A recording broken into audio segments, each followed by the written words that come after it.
No, no. Ele não está vengando. Então foi no Egito.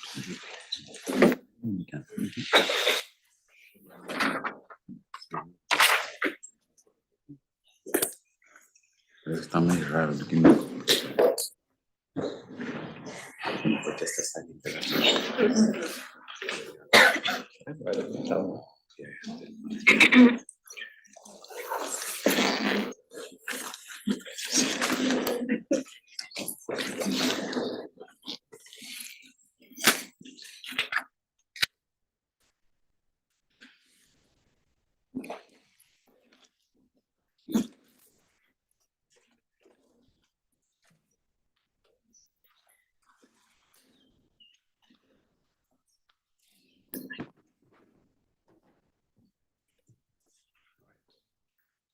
good evening, everybody.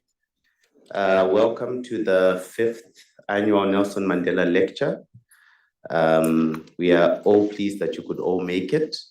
I am Tapiwa Muru, for those who don't know, which would be quite weird because you are all participants. But in any case, we have suffered from short-term memory. I am Tapiwa Muru. I'll be the program director for today. And with me, I have got Felix Kreshmir, who is going to do the welcoming, the executive director of the Geneva Human Rights Platform. Thank you very much. So, good evening and welcome to all of you here at Maison de la Paix to the 5th Nelson Mandela Lecture on the eve of Nelson Mandela Day. Ambassador Nkosi, Professor Galvao Teles, Director Kiama, Mr. Fokiko, Dr. Capabello. It is a pleasure, ladies and gentlemen, participants of the World Moot Court, to welcome you here tonight. It is a pleasure also for me to continue our cooperation in hosting the annual Nelson Mandela Lecture of the Center for Human Rights of the University of Pretoria as part of the Nelson Mandela World Human Rights Moot Court competition. I vividly remember actually the inaugural lecture delivered in 2019 by Judge Albie Sachs and then UN High Commissioner for Human Rights, Michelle Bachelet, actually also here in this house, which started out our collaboration. At this point, let me also recognize the co-organizers of the Moot, the UN Human Rights, especially the Human Rights Council branch, the permanent missions of South Africa and Switzerland, Global Campus of Human Rights, the Academy on Human Rights and Humanitarian Law of the Washington College of Law, the Commonwealth, and of course, the University of Pretoria. Tapiwa will introduce the speakers just in a minute, so allow me to briefly reflect on the name of the topic of tonight's lecture and discussion. Desmond Tutu actually wrote back in 2013, never before in history was one human being so universally acknowledged in his lifetime as the embodiment of magnanimity and reconciliation as Nelson Mandela was. He wrote about Mandela personifying the spirit and practice of Ubuntu or human kindness. He also noted that Mandela was convinced that what could work in apartheid South Africa could work in other instances of discrimination, apartheid, and oppression, naming the examples of Ireland, Bosnia, Rwanda, Colombia, and Israel and Palestine. I think this conviction and effort to strive for international justice is also reflected in the genocide case against Israel brought before the International Court of Justice by the South Africa of today. Turning to tonight's topic, one of the lessons to learn from Nelson Mandela's life and ethics is that change begins from inside outwards. We can transpose this to our lecture topic tonight and ask, if change begins from the inside, how do we then see external measures such as affirmative action? The UN Human Rights Treaties contain as a foundation the principle of non-discrimination. Yet real-life situations often care little about human rights treaties, and discrimination actually abounds. To counter discrimination in various forms, the human rights treaties set out temporary special measures, and I insist on this term, as it's often misread as positive discrimination, a term which would be a contradiction in itself. The CEDAW committee currently works on its general recommendation number 40 on the equal and inclusive representation of women in decision-making systems. And I quote, "The committee considers that the achievement of parity as a fundamental human right requires systematic action."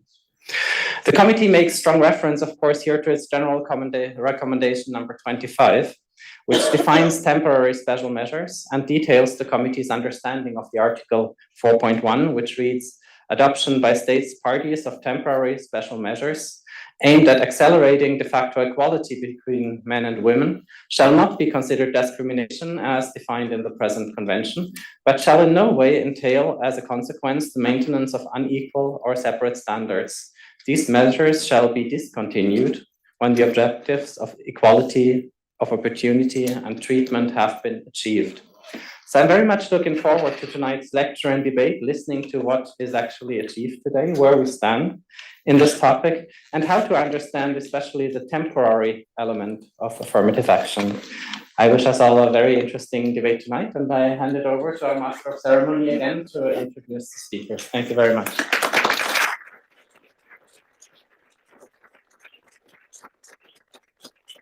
All right, thank goodness for technology. Before I do introduce the speakers, there is also a heartfelt welcome all the way from South Africa, the Deputy Director of the Center, Mr. Lloyd Kulvea, who could not be here with us, felt how important this occasion was. Not only is it the 5th annual lecture, but in South Africa, we're also celebrating, more like commemorating President Nelson Mandela, the late, but because it is 10 years in South Africa, now, we're also celebrating, more like commemorating President Nelson Mandela, I'm also a magician on the side, so that's how I could speak with my mouth closed. But anyway, that is for only when you pay and not for today. But just give us a moment, and I think you will see Mr. Lloyd Kulvea, Deputy Director Operations, Center for Human Rights, popping up on your screens. Mr. Lloyd Kulvea, a very good Deputy evening Director to you all. Operations, Center for Human Rights, popping up on your Human screens. Rights, University of Pretoria.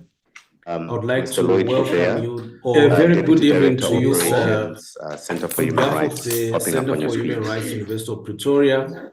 I would like Mr. to Lloyd welcome Kulvea, you all. A very good evening to you. Center for Human Rights, popping up on your screens. Human Rights, University of Pretoria. I would like Mr. to Lloyd welcome Kulvea, you all. A very good 5th edition of the Human Rights Lecture, which forms part of the Nelson Mandela World Moot Court competition. I sincerely hope that you are all enjoying so far the 16th edition of the Nelson Mandela World Moot Court competition. Before I give my opening remarks, Let me start off by thanking the partners that have really assisted in making this human rights lecture, as well as the Nelson Mandela Moot Court competition, a success. I would like to therefore thank the following organizations for their continued assistance and support, which we really appreciate as the Center for Human Rights, being the conveners of the Nelson Mandela World Moot Court competition. Firstly, I would like to thank the South African Permanent Mission to Geneva. I would like to thank the United Nations Human Rights Council, as well as the UN Human Rights Office of the High Commissioner, for the support that you have rendered us and ensuring that we have a successful moot court competitions and human rights lectures. Our partner, the Geneva Academy on International Humanitarian Law and Human Rights, thank you so much for your evergreen support. We really value the partnership and collaboration. The Swiss government in Bern, we have really continued to support us over the years and this year as well, through funding support to assist us in making sure that we're able to organize the Human Rights Lecture, which forms part of the Nelson Mandela Moot Court competition. The support of the Global Campus of Human Rights has always been really welcome, because without their support, it wouldn't be possible to ensure that we have eminent judges that will judge the final of the Nelson Mandela World Moot Court competition. The Commonwealth Secretariat, which has its offices in London as well as in Geneva, thank you so much for your continued support, which we sincerely value. I would also want to thank the various embassies, including the Embassy of Switzerland in Pretoria, for all the facilitation in ensuring that students and faculty representatives are able to travel to Geneva, and also ensuring that the Center for Human Rights is able to travel to Geneva for this important event. Thank you so much for facilitating the issuance of travel visas to Geneva. Then I want to thank in a very special way the speakers that are going to really take us through this 5th edition of the Human Rights Lecture. Firstly, Mr. Felix Kashmir from the Geneva Academy of International Humanitarian Law and Human Rights. Thank you very much for taking your time to be with us today, and for all this logistical support that has been rendered to the Center for Human Rights. I also want to thank in a very special way Ambassador Mxolisi Nkosi, who is the permanent representative of South Africa to the United Nations here in Geneva. Thank you so much for being with us and for gracing us with your presence. More importantly, I want to thank really from the bottom of my heart the speakers who found it's important to be here at the Human Rights Lecture to deliver the speeches. Firstly, Professor Patricia Teles, thank you so much. You are an expert in international law. You are a professor of international law. You are also a member of the United Nations International Law Commission, as well as the Permanent Court of Arbitration. And I am quite confident that we are in safe hands in terms of your capacity and the ability to deliver an excellent keynote speech that will really set the context for debates and discussion. I would also want to appreciate Ms. Catherine Kiama, who is an advocate of the High Court of Kenya, and she's also the director of she is the first organization that really supports and promotes gender equality and gender empowerment. And I know that Ms. Catherine Kiama is very passionate about ensuring that there's social justice, particularly for women and girls across the globe. She's going to be our discussant at this lecture tonight. So I really want to appreciate all the speakers. But then this human rights lecture would be meaningless if we did not have an audience and people to make contributions and interrogate some of the speeches that will be made by our key speakers. In that regard, let me thank all of the law students from the over 20 universities represented here tonight. Thank you so much for traveling from different countries across the globe, for making that effort. We really appreciate it. And also the law faculty representatives who have accompanied the students to this very important event. Thank you very much. Last but not least, I really want to thank the Center for Human Rights team for working so hard. First of all, for ensuring that the Nelson Mandela World Court competition started without too many hiccups. But more importantly, for tonight, for ensuring that we have an important gathering today at this human rights lecture. In that regard, let me thank the Moot Court coordinator, Mr. Tapiwa Muru, and the very competent team from the Center for Human Rights that is assisting him, starting with Mr. Samuel Chamboko, the finance manager, Ms. Emily Lobsha, who is also a member of the finance team, Ms. Rotondwa Mashige, Mr. Simpiwe Kumalo, who is responsible for all the communications. I want to thank you so much for all the hard work that you have really put into this. I also want to thank, perhaps in absentia, Professor Franz Feliun, who also shaped the concept for this deliberation this evening. And lastly, also want to thank the former Moot Court coordinator, Dr. Eduardo Capapello, who is going to moderate the lecture today. This lecture has been inspired by two events, if I may say. Firstly, the Center for Human Rights 2024 campaign on racial justice and equality.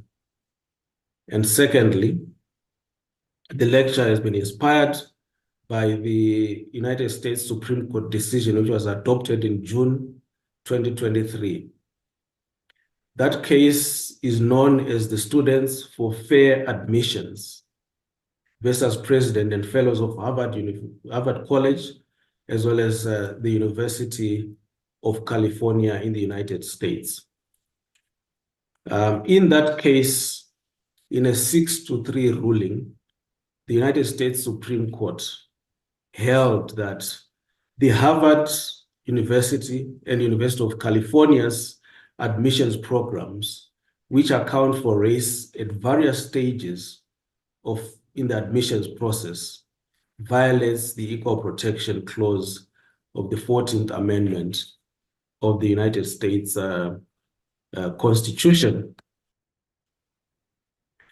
The Supreme Court observed that 20 years after another decision had been made by the United States Supreme Court, there was still no end in sight, and the use of race in admissions programs must come to an end. In other words, the United States Supreme Court in 2023 was saying that 20 years after holding that race must become a determinant for admissions to higher education, that we have now reached the time to stop considering race in the admissions process. And according to Justice Thomas of that Supreme Court, it was his view that it is not even theoretically possible to help a certain racial group without causing harm to members of other racial groups. And he concluded by defending the idea of a colorblind constitution, that in fact, race must no longer be a consideration for admissions to higher education institutions such as Harvard and the University of California.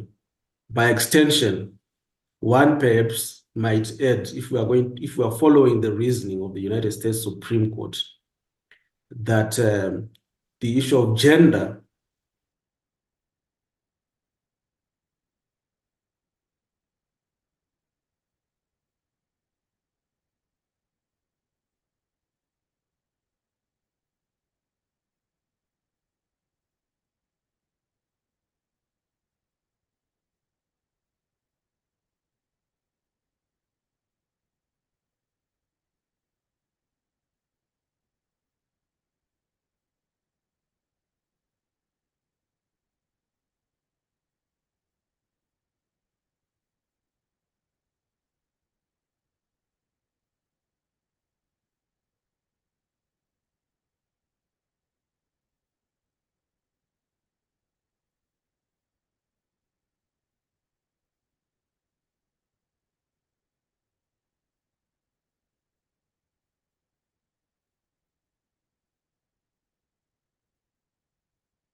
call her to the podium to give her welcoming remarks and comments.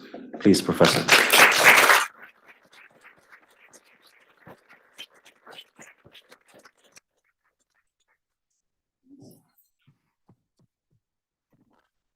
Thank you very, very much. And thank you to all for being here. Indeed, it's a pleasure to see a room full of participants in the Nelson Mandela Moot competition. And I have to start with two disclaimers. My first disclaimer is that I've never been involved in the Nelson Mandela competition. So that's my first disclaimer. But how could I say no to an invitation to speak on an event that has the name of Nelson Mandela? It's not possible to do so. And I also want to pay tribute to the memory and the legacy of Nelson Mandela, especially in the time where we are in desperate need of such leadership that we're missing so much, and that we have in Nelson Mandela.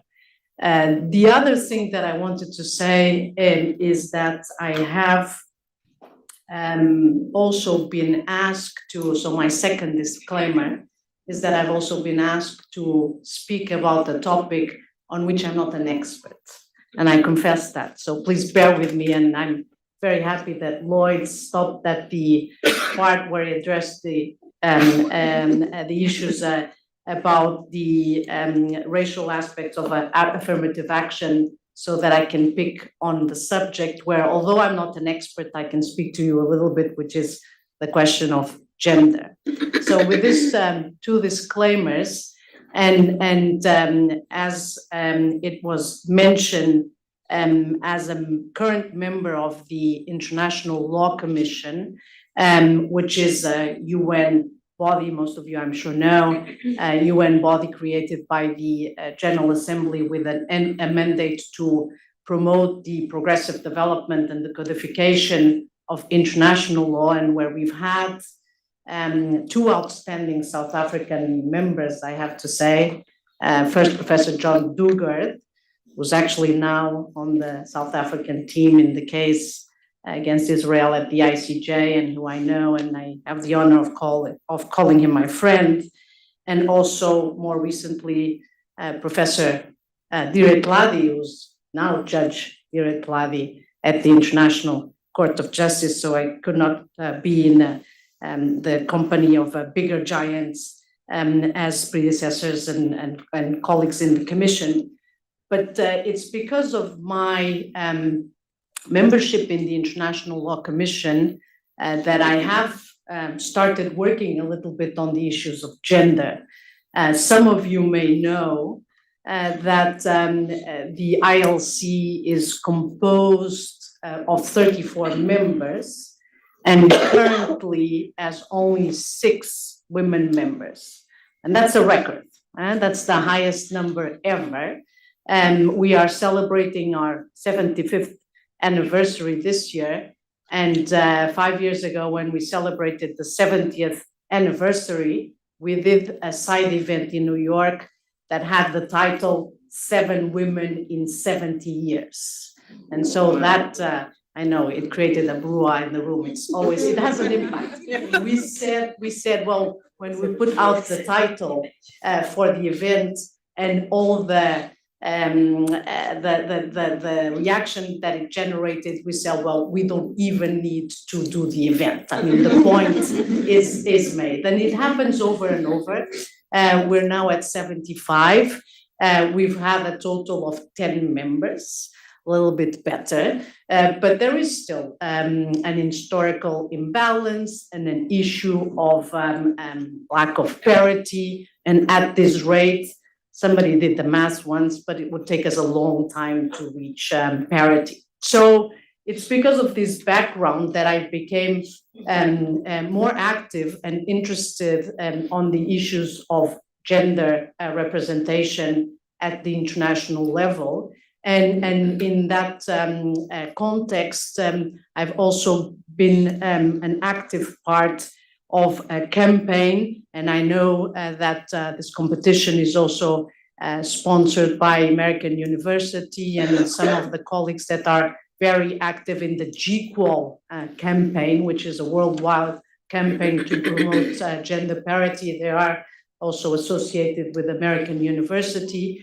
And in that context, I've been in the last year also following the new General Recommendation 40 that Felix spoke about of the CEDAW, the Committee on the Elimination of Discrimination Against Women. And so I thought I would focus a little bit my remarks about this issue, not just from a personal experience in the International Law Commission, and I'm happy in the discussion to speak a little about it, and what's the reason for the lack of better representation, but also to speak to you about these issues as issues of international law and of international obligations. So I prepared some very brief PowerPoints that I will skip most of it, but I'm happy also to share them with you. But I just wanted to make the point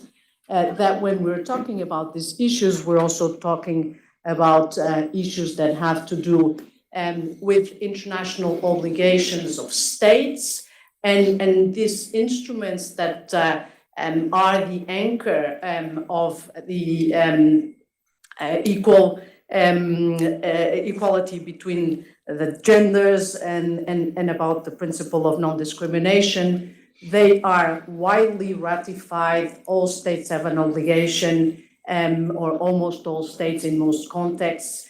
And there is not just an issue of an aspiration, an issue of policy, an issue of justice, but there's also an issue of international law and international obligations that are involved. And so from the United Nations Charter, both in the preamble and in Article 55C, that speaks about the obligation of the UN, the commitment of the UN itself, to the Universal Declaration of Human Rights that also emphasizes non-discrimination among sex, to the two covenants. But most importantly, and maybe more focused to our talk, and I prefer to make it a bit short so that we can have a discussion afterwards. I think it would be more interesting also to respond to your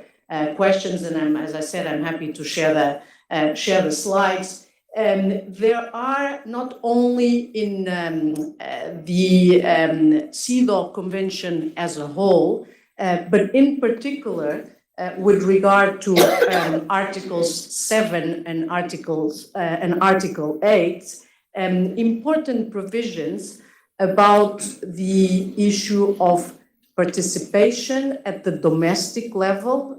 Article 7 is about participation at the domestic level, and Article 8 is about the participation at the international level. And so these are, when we were thinking about, what kind of, even in the context of our discussions in the ILC and with my other female colleagues in the International Law Commission, we have now finally representation also from all the different regions, including Africa, with an excellent Kenyan member.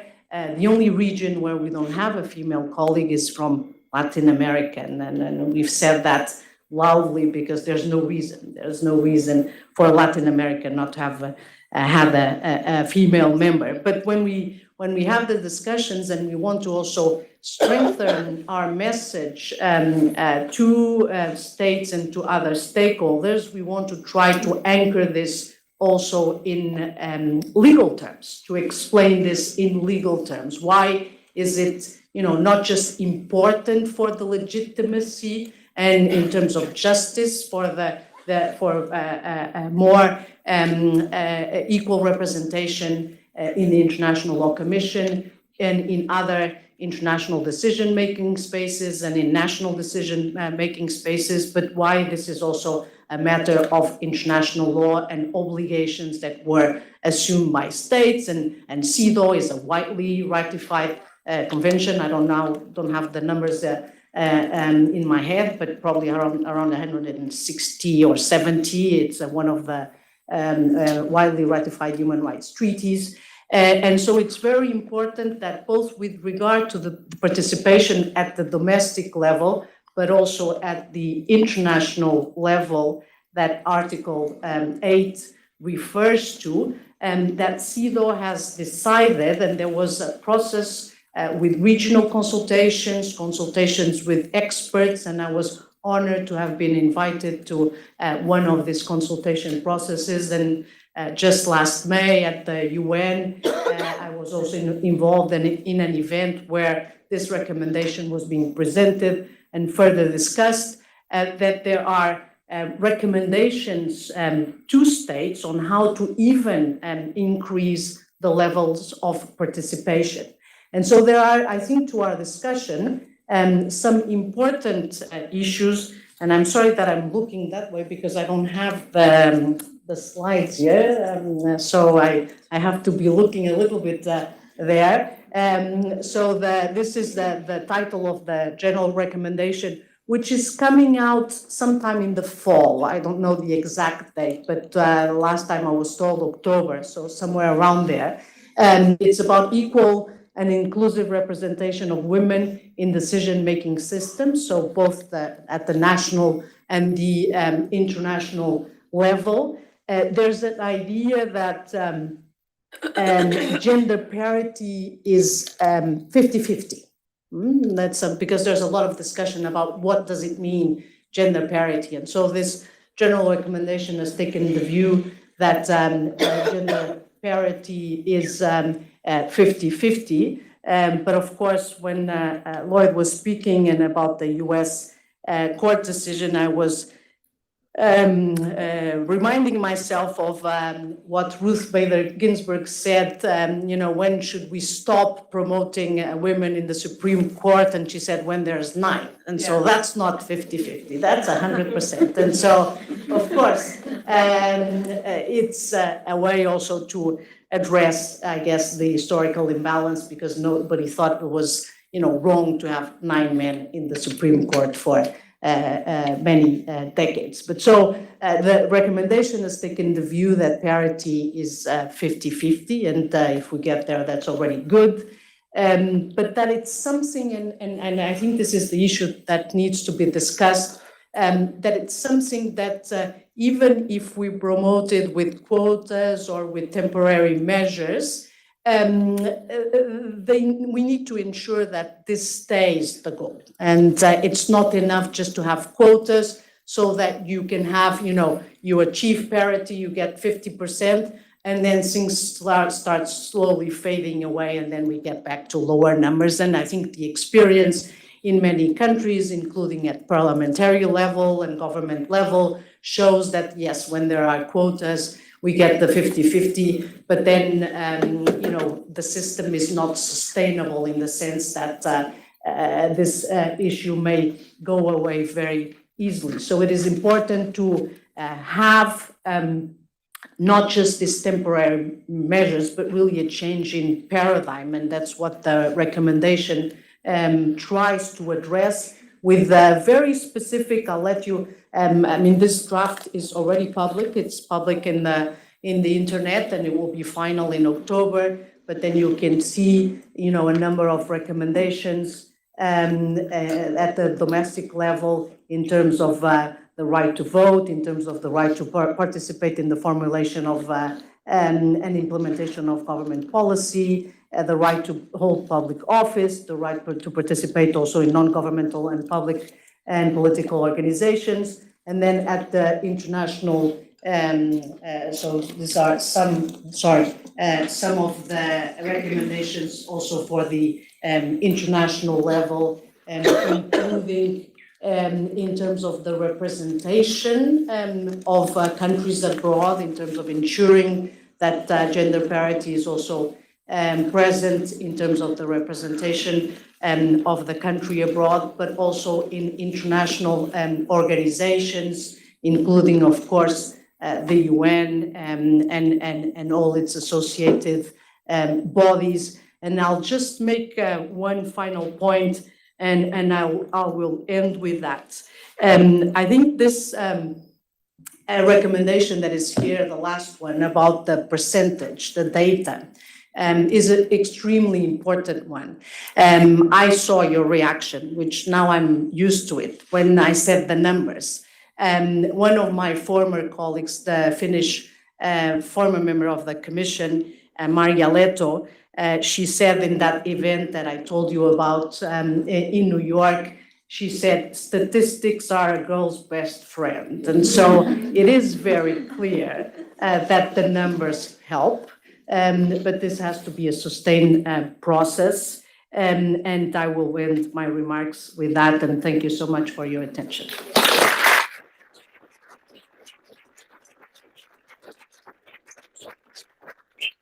Thank you so very much, Professor, for that very enlightening and also sad, but also hopeful remarks. And something which struck me was really this aspect of these instruments are so widely ratified, but it seems that when trying or attempting to implement these things in the ground, it's always a little bit complicated, challenging, For so long in the US Supreme Court has that quote said, there's been 9 men in those positions. Why? And so I think this is a wonderful segue to introduce Ms. Kate Kiyama, who is the director of the organization, She's First. And I think it kind of moves very well, from this academic UN mechanism level to someone who's really working on the ground on these issues. Please, Kate. Distinguished members of the panel, ladies and gentlemen, it's truly an honor to be here with you, and especially to our law students, congratulations on this milestone that you've made. As you've heard, my name is Kate Kiyama. I'm the Director of Programs and Impact at an organization called She's the First. We're a funder. We provide flexible funding to organizations working in the global south to advance the causes of girls. Our goal is to ensure girls everywhere are educated, respected, and heard. I like what you've shared, especially in regards to statistics and numbers being girls' best friend. I just want to share a couple of statistics to help you understand why the work we do is important and why especially affirmative action for us is something we can't sidebar or ignore because it comes very alive to the work that we do. I'm not too sure if the numbers you talked about, it will take us 130 years. So that will probably take us to 2154 for us to feel that we've had parity, for women and men to have parity. But in terms of education, particularly for adolescent girls, 250 million adolescent girls live in poverty. That means very few girls are able to access education. So the last time we checked in 2020 before COVID, 129 million girls across the globe were out of school. 31 million of them were out of school in secondary.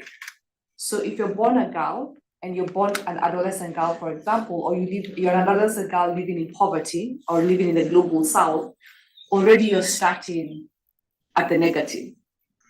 Already the chances of you accessing quality education become really, really hard battles and really long hurdles for you to achieve. So for us to feel that we have fully realized our potential to be educated, respected, and heard, however that comes live for us, whether it's access to being able to have access to body and autonomy, or being able to negotiate when and who to get married and how many children, or where to be able to access support, becomes very challenging. And this is a reality for very many adolescent girls living on the globe. When we think about affirmative action, specifically in Kenya, this has been, we have a legal right which has been provided in our constitution. We had a constitutional referendum process and we have a new constitution from 2010. But till today, even with the constitution, the Supreme Court of the land saying that affirmative action should have legislative and special measures put in place to address some of these challenges, our executive as well as our elective posts have never met affirmative, the quotas that we've seen, despite having the laws. So even as we speak today, our executive is obviously unconstitutional, all of our elective posts are unconstitutional because we have not met those quotas that we have already enshrined. And this becomes a very lived reality for girls and women, especially in the global south. When you think of them accessing leadership opportunities, I hope we all understand that it's not that we don't want to take those leadership opportunities, it's just that those opportunities perhaps are not meant for us to access. And therefore we need to storm the yard, bring our own seats, bring our own chairs, because these processes are not working, but we have to find a way because we're leaving very many girls behind. The last thing I just want to share is we've made some gains. I don't want us to feel very, down in the woods. We've made a lot of progress in terms of girls' education, particularly in Africa or sub-Saharan Africa. However, with a lot of political instabilities in some regions, as well as challenges like COVID, we've had a lot of clawbacks in those gains we've made. And therefore, we worry when we hear that there are some decisions that are saying affirmative action, especially in quotas in education, should be clamped down, because we know that we've already moved 100 steps behind, and some of those plans will move us decades or centuries more. So a lot needs to be done. A lot has already worked, but we need to find concerted efforts to be able to truly make girls and women be meaningfully engaged in all levels. And if we feel the quotas aren't working, we want to have meaningful conversations of processes that can be able to help us address systemic challenges that have made girls and women be left behind. But just saying no to one option without providing another is also really problematic. So while we recognize that the conversations have to change, or maybe timelines need to be revised, we need to have those conversations together. And women and girls particularly have to have a seat at the table with those decisions, because we are the ones who have been left behind. Thank you.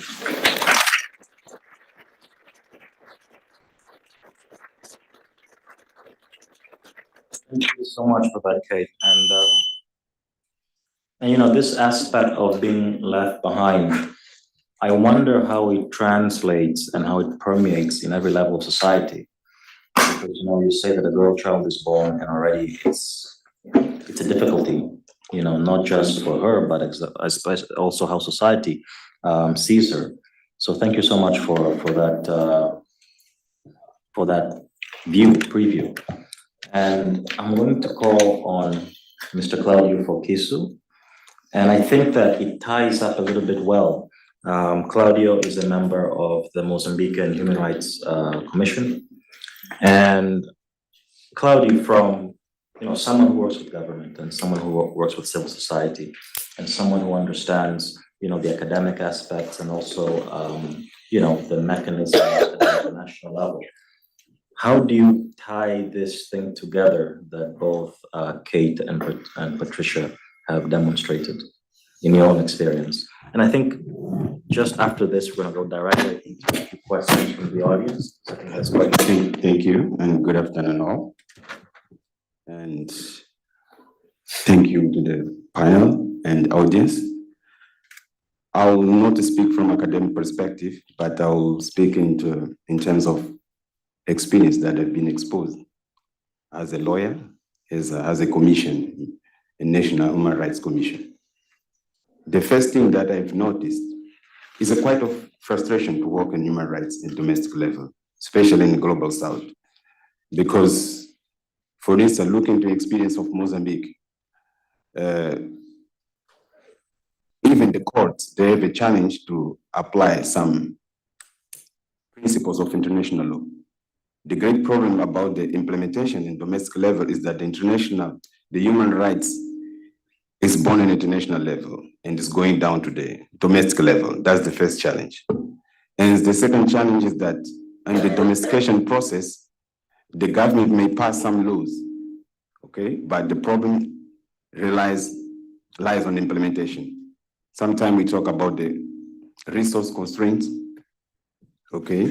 And we also see the works that are being carried out by the civil society and private organization. There's a specific gender approach or specific program that try to help to reduce the gap in terms of discrimination in Mozambique. But I was interested when I heard the professor talking in terms of academic perspective about the gender parity. And looking to the gender parity, the first thing that came to my mind is imagine a country where the majority of, taking into consideration that the background that the lady from Kenya brought here, and taking into consideration that there's some country like Mozambique, for instance, the gender in terms of statistics, the female are the majority. Okay, in terms of statistics, they're the majority and they're underrepresented in the government role. And looking into international environment and say that the affirmative action clause needs to stop, I do believe this is a misconception because it depends on which angle and through which lens you are looking for. Maybe if you are looking from the lens of developing nation, maybe you might find some different result. But if you are looking for the lens of global south, especially in Africa, with those two key features, being that when you are born girl, you are already underprivileged. And not just this, but there's another point, which is in terms of affirmative action, despite the being born privileged, there's also demographic on it. There's a two key aspect. For instance, if you say to me, okay, I do not have a statistic here, but if you said, okay, what are the meaningful contributions that the affirmative action brought to the global south? Those are visible. We've increased the participation of women in government role, in education, in all sorts of areas. But there's still a long way to go. Because if those measures were not put in place, maybe we'll not achieve what we've achieved in South. Maybe in North, where the nation more developed, the situation is totally different. But in South, the situation, this is one of the clauses that helps the government to move forward with the representation. But there is still a lot of challenge to be addressed. especially in terms of resource constraint, because we are poor nations. Africa, most of them are poor nations. And in terms of implement, we have adhered a lot of international human rights clauses, conventions, but despite having some specific law, we also face the implementation, because those kind of social goals, objective requires a lot from state in terms of budgeting and provide resource to put in place to make it work. It means that it's not just a matter of having adhere to the convention. From international perspective, we can tick the box to say, okay, Mozambique is a member of CEDAW. We can tick the box. Go to domestic level. Okay, Mozambique has enacted specific legislation to comply with certain clause in the CEDAW, for example. Okay, we tick the box. But now, after ticking the box, what are the institutions? Do we have institutions that are implementing those measures? Because in terms of the domestic level, those institutions are also mechanisms for implementation. And some of the institutions, they face challenge because we, as a government, I'm talking from a government perspective, based on my experience as a human rights commissioner, we see that the government has a constraint of resources. It sometimes partner with the private institution in order to advance certain specific agenda or certain specific topic or thematic area, which we see that there's a concern in order to comply with the non-discrimination clause, because it's also constitutional clause in Mozambique. And I believe from someone who works on the ground, a domestic level, might have different picture what is seen from international level, because this is very hard to be implemented, especially when you have a conflicting agenda of reducing poverty, at some point, reducing the level of women in terms of uneducated people. For instance, in Mozambique, we have approved recently the law of premature union. I don't know what's saying in English, but there's a premature union to prevent the girls to get married early, because this is also undermine their future in terms of participation, in terms of education and participate in life, in active education and society. And this is one of the things, and we criminalized that in Mozambique recently. Because if you see on the country like Global South, despite having a role or a legal provision, but there's different reality.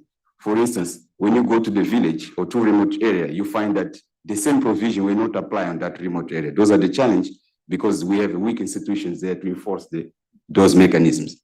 Those are the things that I believe, from looking from our perspective, the affirmative action clause has a long way to go. And this is very, very beneficial, especially for underdeveloped countries. That's my opinion. Thank you.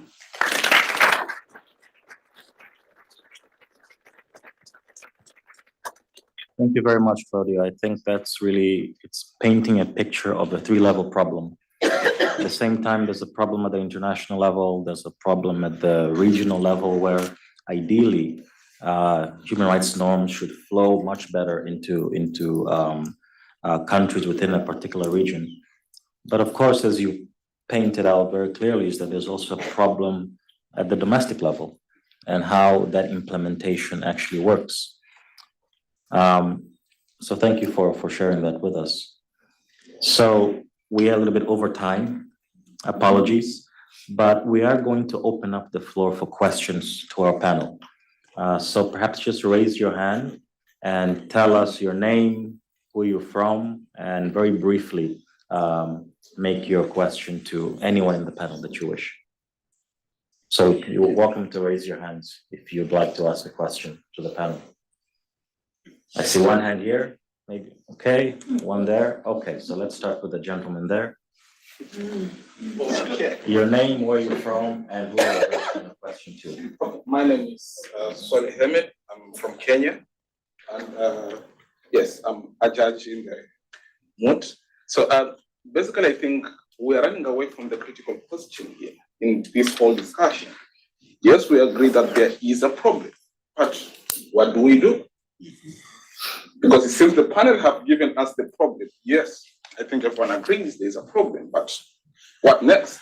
And we know where the problem is because international law is what states say is international law, basically, because yes, they're being created, but at the end, states have to be able to accept to be bound by international law. But then it has to go from there down to the domestic level. That's where the problem is. And she pointed out a critical issue. The constitution, for example, of Kenya clearly provides, the gender what. And in fact, the matter went to the Chief Justice, and Chief Justice said, you know what, Parliament should be dissolved because you have not met the constitutional requirement. But then it was not. So what then do we do? See, that's where the problem is. How do we solve the What problem? should be done? Thank you so much. Thank you.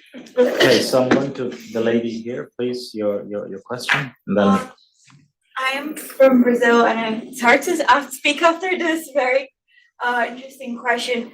But my question is a bit more on a theoretical level, because we heard a lot about temporary measures. And I wanted to understand if there's any debate, although I completely understand it on a practical level, the feasibility of a permanent measure, as in quotas, or even some form of representation of women only in matters that touch upon women's right is completely unfeasible in the real world. But I wanted to understand in a theoretical level, if any of you in your different experiences have heard of that, either in a private level, for instance, considering councils or committees in private organizations dealing, for instance, with AI and bias, gender bias, of having a permanent committee in which there needs to be either gender parity or at least one person, being a woman, being represented in this committee to understand issues of bias. And in the government level, either international or international, of having at least gender parity when there are issues concerning, for instance, abortion or reproductive rights, generally speaking. I wanted to understand the matter on a more theoretical level. Thank you. I think I will ask that you be more concise with your question. And so perhaps for now, I'll give it to the panel to answer those two questions, and then we'll take a few more from the audience. Yeah? So perhaps Professor Teles, if you'd like to start. Sure, with pleasure. And then I'm gonna apologize because I will have to leave. So I'll try to give a small contribution to these two very important questions, and then I'll go, because actually the event that we have is an event for the assistance of the Commission, and that's why it's important. If it was something else, it wouldn't be as important, but it's the assistance drinks, and they are a very important part of our work. It's mostly students, young academics, young diplomats, and most of them female. So the assistance part of the room doesn't match the part where the members are. And so there's still this issue of the glass ceiling, certainly. But very quickly on the first question, my hope is that this recommendation will help with practical measures, help guide governments in interpreting Article 7 on the domestic representation and Article 8 on the international representation. So with practical measures, making the issue more visible, and with suggestions, in some cases, with temporary measures, if you see carefully the recommendation. So I hope that this will help. I understand, and I'm very honored to be in this panel, and it's very sobering to hear also the interventions of my colleagues in the panel, because indeed, I mean, of course, I emphasize the point about being an international obligation, but then it's how you implement it. And for that, of course, you need the domestic level, not only at the legislative and political level, but then at the very practical level. So I think that with the problem is identified, the legal issues are quite clear. It's a question of implementation, and hopefully, I mean, this general recommendation that builds on previous recommendation on temporary measures, but tries to give a bigger overview with very practical solutions and as a result of a wide consultation. And I was just checking, it's 186 state parties. So it's really well, the US is not a state party, but just a small part, since we were speaking about the US. But just to say, I mean, I think that we need to look at the practical and how to make it trickle down. And now also turning to the second question, how to try. I mean, I think there are certainly some best practices about, certain organs, certain countries having good practices in terms of ensuring that there is gender parity or at least gender representation. The only point maybe where I hesitate a little bit, and I'm not sure if it's exactly what you said, but where I think that sometimes there's an issue is that I don't think that this, because you said something related to, making sure that there are instances that deal with women's issues where women should be represented in a bigger scale or only representing women. Because I think that, sometimes I think that's a trap, and I see it also in when we see sometimes appointments, even we're talking about the global south and the global north. Sometimes we see, okay, women are appointed, but they are appointed in government to traditional female portfolios, or they are. So if you look at the CEDAW committee, it's the committee where there's better gender parity, if not better, or sometimes I think they've had, maybe once or twice they've had only females. So I don't think that's correct also to think that women's issues are just for women and dealt by women. I think we all need, it's something about humankind as a whole. And so I apologize that I have to leave. I apologize, Ambassador. Very nice to see you again. Thank you so much. It was an honor to participate. I forgot to say one thing. Although I've never been in the Mandela competition, and Leticia knows that, I'm a big supporter of Moot court competitions. I've been involved in another one,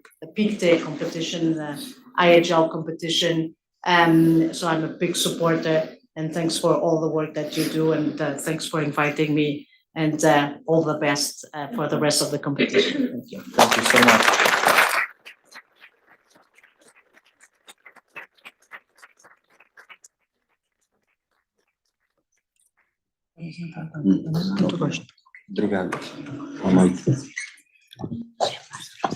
Okay, so while the professor leaves, perhaps we'll take another round of questions for our remaining panelists.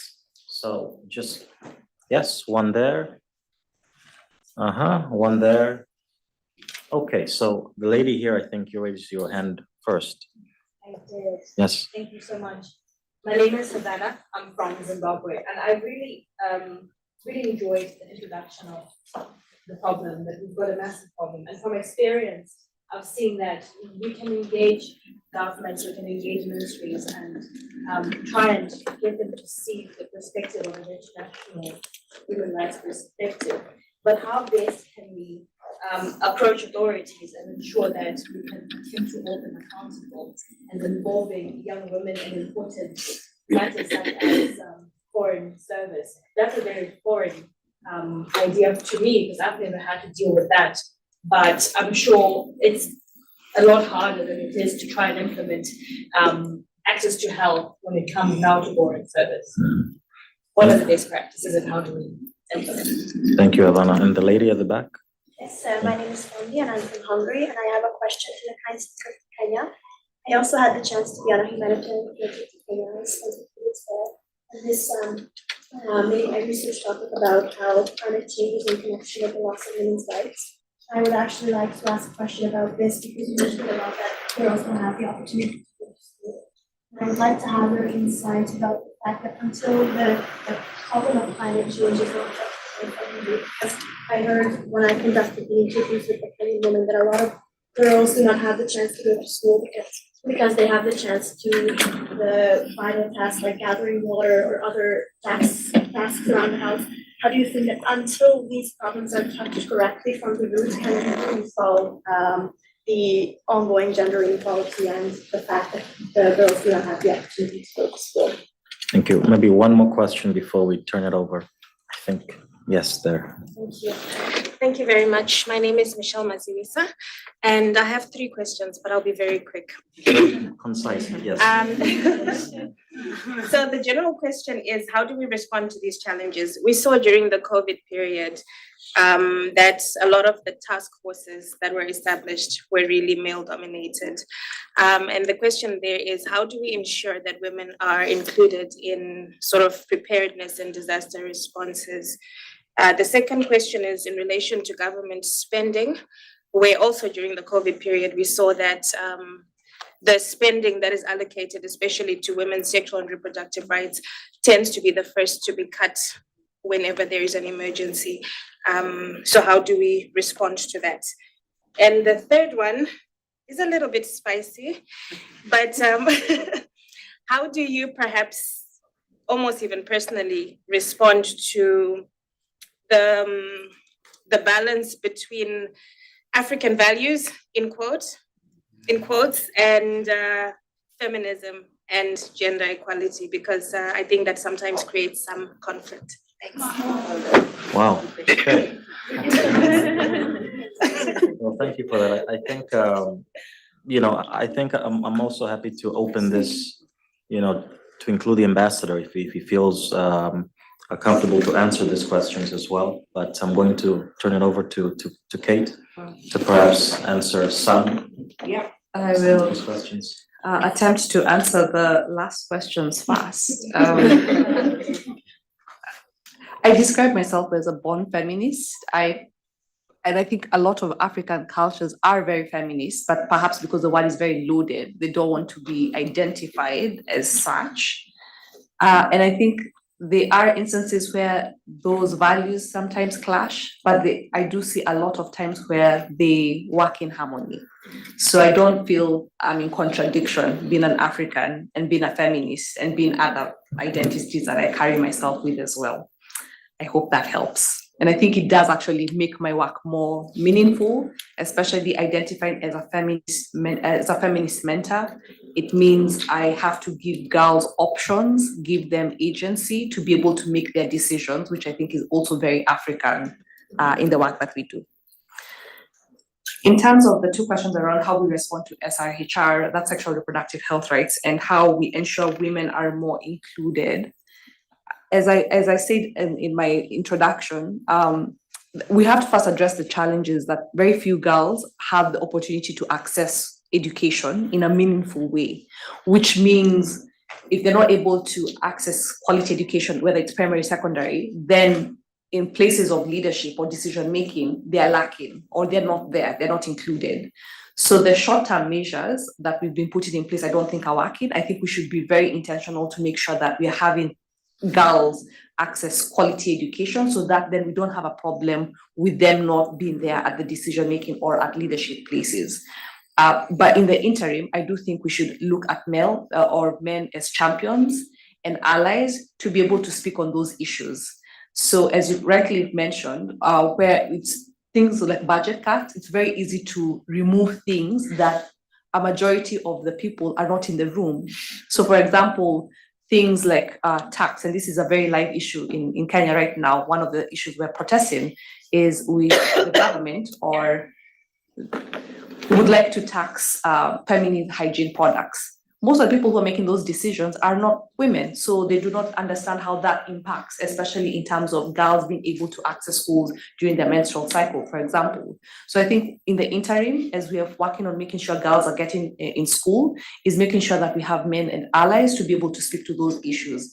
But then also don't segregate us, don't speak on behalf of us as we work on our own agency, involve us, include us in meaningful ways as well.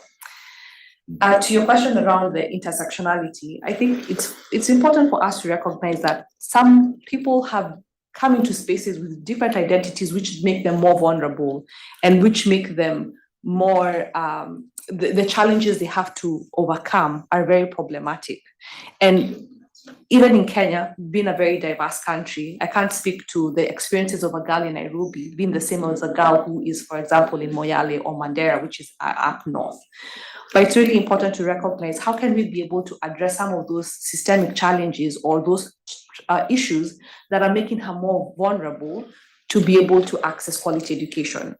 If I may, one of the things that I really struggle with is we do have a very academic-oriented society. So at the end of every 4 years, you are subjected to a national exam.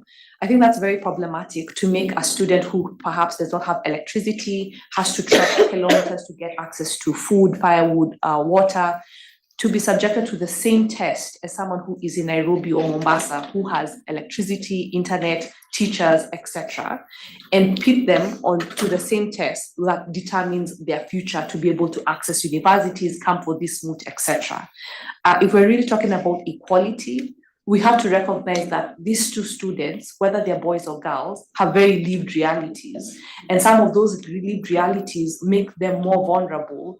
So even if we want to say that we want to have an equal exam, is that really equal if some of them don't have access to teachers, are living in almost war-torn kind of conditions, have no access to food, they have poor nutrition? It's really important for us to interrogate how are these students really showing up, for us to then say, we have broken all these barriers and we're now subjecting them to the same exam. So some of those conversations have to happen. And I think Swale's question, what do we do?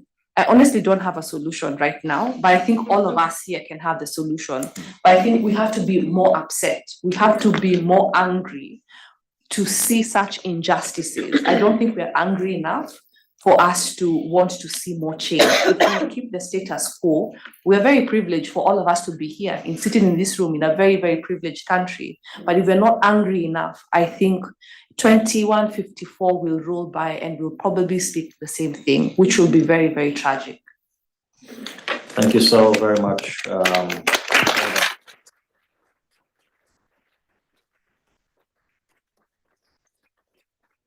Perhaps give the floor to Claudia for very brief comments as well, perhaps in giving some feedback to those questions. Thank you. I will not address about the reproductive health. I'm not an expert on that. I will just talk about I will try to answer the question that our fellow colleague raised about how can we solve the problem. According to my experience, what I've seen is that sometimes you demand things which people do not know, or they do not have no sensitivity about that thing. That's where the problem starts, in my opinion. First of all, we need to train. What we are doing the exercise of training the leaders from the future, because the leaders for the future, they are sensitive about those issues. Some of them, they live this issue. Some of them, they have colleagues who live in this situation. Some of them have lived this situation in the first place or heard about something. We're in a globalized society now. We have a lot of information now. We have a lot of exposure in terms of experience. It might be direct or indirect experience. I do believe that the first thing that we need to do is to train. I believe in the power of education. The change is not overnight. It takes time. But if we start to train the leaders of tomorrow in terms of sensitivity about those situations, those issues, and have exposure to different perspectives, knowing that even in the same country, people in different circumstances, they experience different social reality and background, I do believe that is a first step. Because we are talking about our leaders in Africa, most of them, they are old. They come from that generation. They were trained on that set of mindset. And now we need to change this mindset in order for us to pass our agenda. But for that, it's up to us to be angry enough, as a lady from Kenya say, we need to be angry enough, but we need to be angry, but very strategic about that. Not just complain, but we need to pass our agenda. We need to provide capacity building, training to those in front in order to understand our language, because They don't understand our language. That's what we need to do. I believe that there is the problem lies. First, we need to educate them for them to understand us, and then we will implement that. That's my opinion.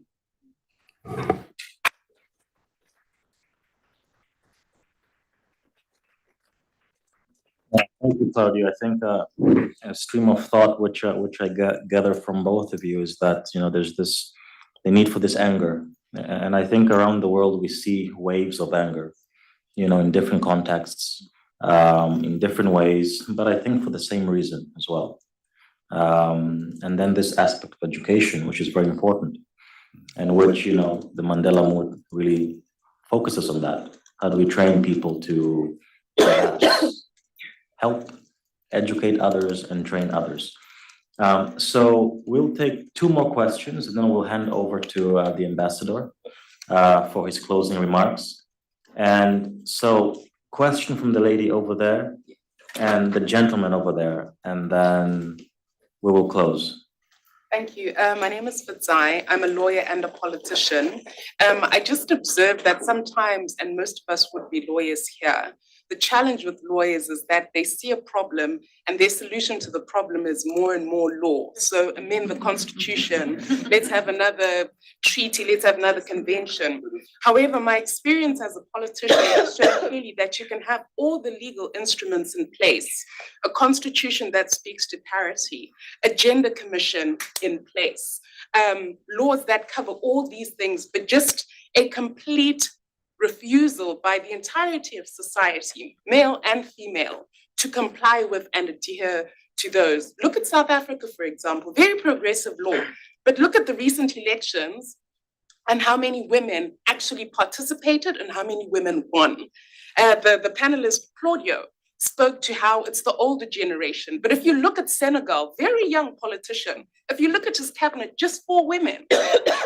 Unacceptable. I mean, even if you look at our failure to interrogate how affirmative action actually plays out. So, for example, if there are any politicians in the room, if you've got a quota system that speaks to a party list where women are to be listed, what tends to happen in political parties is men abuse their power to decide who goes onto that list. Sexual favors, sextortion, sexual harassment, abuse of young female politicians. So there has to be a deeper discussion beyond just seeing legal provisions, sections and constitutional provisions. And instead of maybe anger, more honesty. There are elephants in the room that nobody wants to talk about. When you see a woman politician, before you even open her mouth, are you married? Did your husband send you? Is your father responsible for what you're saying? Who is behind your agenda? And that has got nothing to do with the law, but it's the cultural attitudes in people. You've got an African society where women are perceived to be perpetual minors. And then you go into the political space and you have to speak counterculturally to a big old man, octogenarian, and say, I'm speaking truth to power. You have to speak to men daily and say you are wrong. And already before you even open your mouth, those barriers exist. How do we talk about them? How do we demonstrate more honesty about them? And how do we ultimately deal with them? Thank you so much.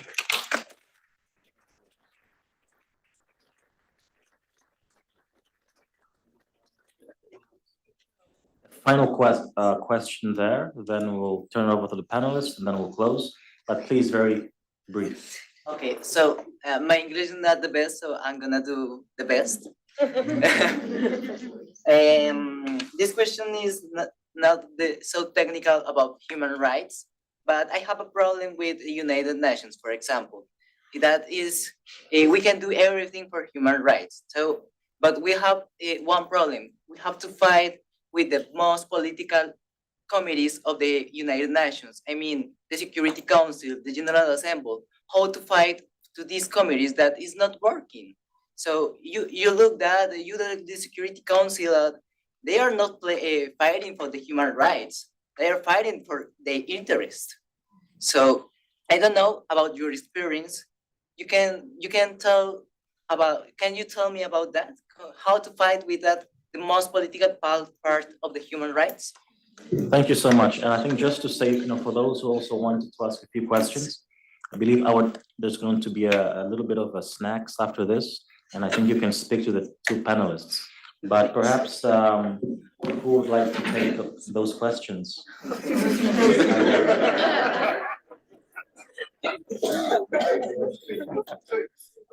Perhaps, well, yeah, all right. Okay. I'll attempt to address how do we change norms. So that's one of the reasons why I don't practice law anymore. I saw the legal process was very frustrating, and that's why I moved to civil society. I feel more fulfilled as an individual. We're not winning all the battles, but I feel like I can have a decent sleep at night.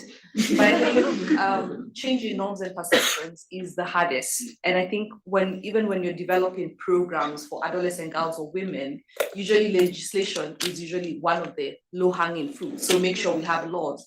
But in Africa, particularly Kenya and South Africa, we have very, very progressive constitutions. So it's not lack of laws. I think a few years ago, that was a challenge, that we didn't have laws. And like right now in the Gambia, they just passed the law that's again rebanning female genital mutilation, which is a win for girls and women.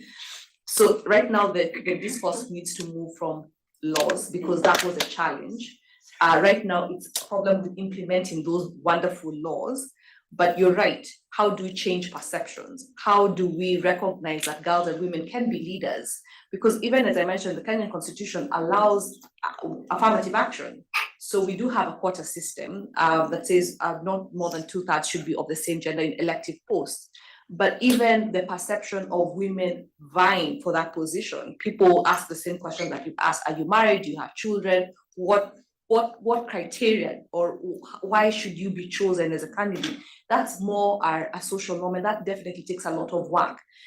My suggestion is that all of the work that is going towards changing these processes or creating those, we have to work in tandem with one another.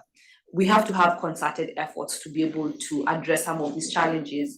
And we have to work with legislators, we have to work with the judiciary, we have to work with civil society. What I see happens is most of us are working in silos. We're often very suspicious of one another. And again, this is also because of funding. Judiciary is also trying to find funding to be able to do some of the work that they do. Executive is looking for funding, parliament as well. But I think if we work together, especially have more of these dialogues, I think we'll be able to see a shift or moving the needle. But perceptions and mindsets takes a lot of work. And I think it's also important for us to also interrogate our own unconscious bias, because I'm sure there are people in this room who might be feeling maybe the best oralist should be a man. I don't know. And I like that now we do not say male oralist and female oralist. I could be misspeaking, Tapiwa, but I was told it's just best oralist now, regardless of your gender.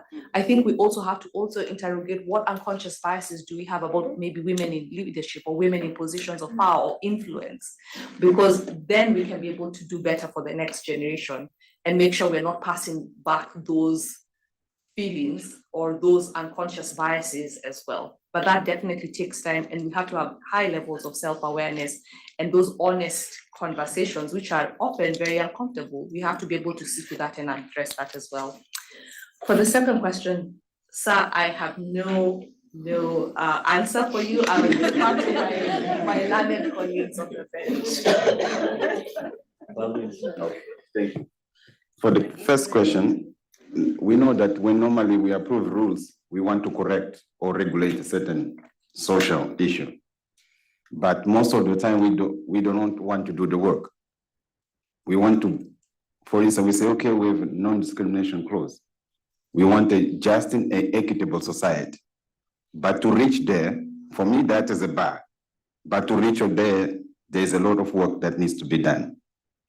And the lawyers of this generation just not need to understand just legal content. They need to understand the culture. They need to understand the sociological aspect, political aspect, economics. We are living in a very, very complex society. And if we do not have this cross-cutting knowledge, this very diverse, broad set of knowledge, we're going to still continue to commit the same mistake. Because we are social beings. Sometimes we approve laws, we want to correct some social indifference, but the way we provide solution, our solution is compartmentalized. I don't know what to say in English. In parts, we don't see things as a whole. That's a big problem. We need to bring integrated solution. And to bring integrated solution, it's hard because you need to have a set of knowledge from different areas, and you need also to engage with different voices in the society.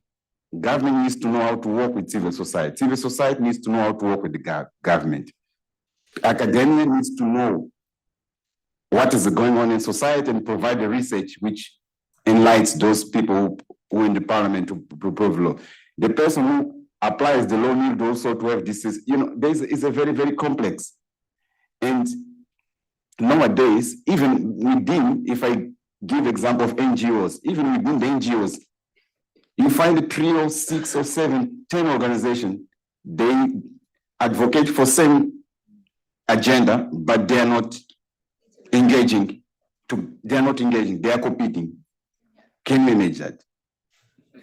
And this is a challenge. If we cannot come together in the room and to sit and to realize where I have a shortcomings, maybe someone will complement that, and other part will complement that, and maybe we'll have we'll reduce the gap. We'll say we'll not solve the problem, but we'll reduce the gap, and we'll know how to work in collaboration.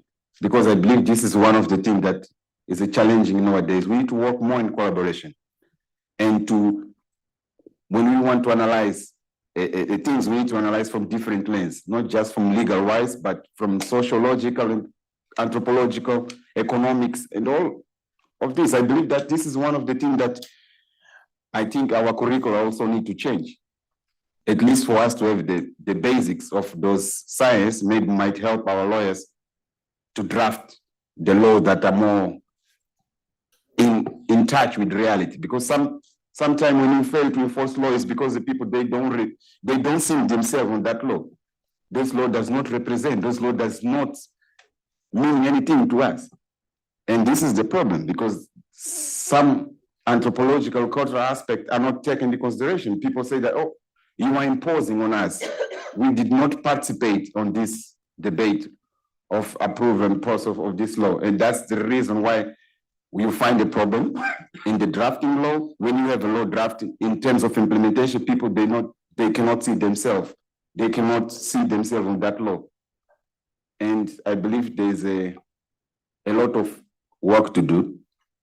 But the second question about the young men, I did not get exactly what was the bottom of your question, because I just got lost in the midst of your context.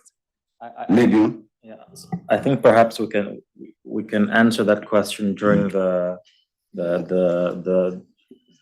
after event, if possible, because I believe the ambassador has another engagement as well. Okay. And with that, I would like to kindly call upon Ambassador Nkosi to provide his closing remarks. Thank you very much. Well, thanks very much, moderator. I don't have another event. Just so that when you see me networking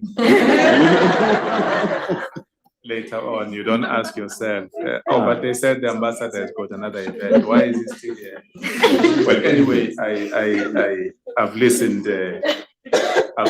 with a great keen interest on all the issues that have been raised by the panelists, the distinguished panelists. Greetings to you once more. Greetings to all of you, ladies and gentlemen. It is indeed good to be in this room full of a diverse young audience, which represents the present and the future. The race and gender diversity I see here is indeed emblematic of the future that we want. And I can say without any fear of contradiction in future, of course I won't be here, that the future is bright. It is a great honor for me to deliver these closing remarks. on a very important, indeed a very pertinent topic, the intersecting role of gender and race in affirmative action. This theme, as you all know and as you all have heard, is inspired by the values of Nelson Mandela and the transformative policies adopted and implemented by a number of countries with a history of discrimination like mine, South Africa. The rich, indeed, illuminating discussion that has taken place on the eve of the annual Nelson Mandela International Day is indeed very instructive. 5 years ago, in November 2019, the United Nations declared 18 July, which is tomorrow, the birthday of the global icon, Nelson Mandela, as a day dedicated to the promotion of freedom, justice, and democracy. Since Nelson Mandela was a symbol of the struggle against discrimination and all forms of injustice, it is indeed appropriate that on this occasion, we reflect on the progress and challenges in the achievement of gender and race equality. We recall how Nelson Mandela dedicated 67 years of his life to the promotion and protection of human rights, conflict resolution, the improvement of race relations, gender equality, the rights of children and other vulnerable groups, the fight against poverty, and the promotion of social justice. South Africa has emerged from a tumultuous past. This year, we celebrate 30 years of our freedom and democracy, a dark past indeed, that was characterized by heightened discrimination, oppression, subjugation of the majority of the people in the country, the Black people, and not only limited to people in terms of race, but also in terms of their gender, our women folk. So indeed, we are scarred by the injustices of apartheid and systemic discrimination. And this serves as a stark reminder of the enduring legacy of racial and gender-based inequality. This history of institutional segregation necessitated the development of affirmative action policies in South Africa, which our government is implementing as a vital tool to redress and dismantle decades of structural barriers and to foster equal opportunities for Black people in general and women in particular. The relevance of affirmative action extends far beyond South Africa, resonating with a number of countries. My sister here just shared with us the work that Kenya is doing in terms of closing the gender gap and addressing other forms of discrimination. We also know a number of other countries that have adopted affirmative action policies. We're not there yet, as we've heard of the alarming statistics that have been shared with us. And indeed, these alarming statistics, including the alarming increase in incidents of racial discrimination and the staggering projections we've heard tonight about the number of years it will take to close the gender gap, for instance. This should not make us despondent, but this should be a call to action. My brother, you just stop short of saying what we should do. What is your name? Swale. Yeah? Swale. Swale? Swale. Swale. Yes, my brother Swale, you just stop short of saying what we should do. But I think you know what we should do. And I think it's important that non-state actors, not only the states, but also non-state actors, should act with agency in implementing affirmative action and targeted interventions to address systemic barriers and foster a more inclusive and just society for all.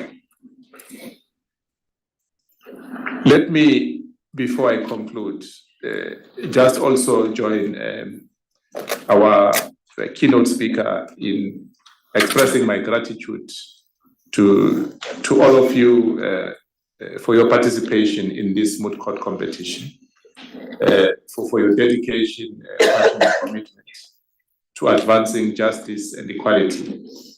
The efforts and contributions of each and every one of you are invaluable in shaping the discourse on affirmative action and contributing to a more just and equitable world for all. Donc, la bibliothèque va fermer ses portes dans 15 minutes. Nous vous prions de vous diriger vers la porte de sortie. Si vous avez des documents empruntés, veuillez le faire dès maintenant. Nous vous remercions de votre attention et vous souhaitons une bonne soirée.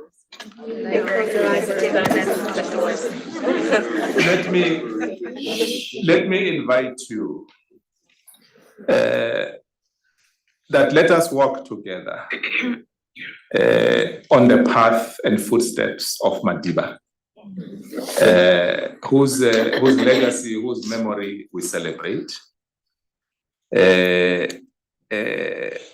against the canvas, the very big canvas that this Moot Court is taking place. We have a duty to continue his work and his legacy towards a fair and equitable and a just world. And I conclude with these words, which Mandela said, "No one is born hating another person because of the color of his skin or his background or his religion." You ask the question, what do we have to do? I say to you, go back to your countries. It's good that you meet here, you network, and you share experiences. But the challenge is in the nation state, it's in the countries. This is where the challenge is. So let's all go back to our countries and let us be agents for change in our own countries by engaging constructively our governments, engaging as civil society, engaging our representatives in parliament. There has to be accountability. One of the colleagues mentioned that many countries have signed conventions and treaties, but they're not implementing them. I want to ask that colleague, and maybe she will answer me during the networking. What is it that she has done to call the MPs, to call the parliamentarians to account about this, the non-implementation of these conventions and treaties? We have to be engaged citizens. We can't be sitting here in Geneva and complaining about what is happening in our countries when we're not engaging in our countries. We have to engage, and this is a challenge I put to you, my brother Swale and others. Go back to your countries and engage to find the answers. You have to have agency. All of us have got to be in the spirit of Mandela. We have to be agents for racial and gender equality. I thank you.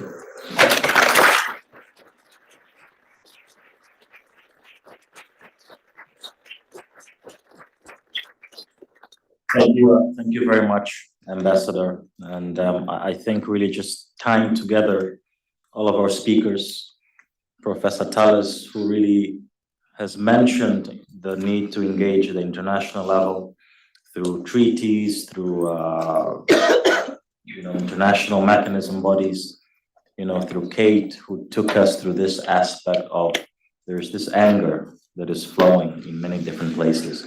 And in some ways, it's important to engage that anger towards aspects of construction or deconstruction. Who knows? And also what Claudio has also very clearly pointed out, the need for education and the need for continuous education. And of course, what the ambassador has also clearly pointed out about the need to engage in our own countries.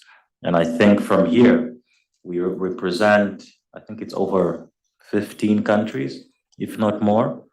And I think that perhaps we can go back to our own countries and see what role we can play in those societies. So I think that's the end of it.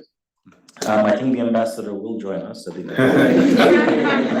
end. And I call on Mr. Mhuru to take over and give us direction from here. Thank you.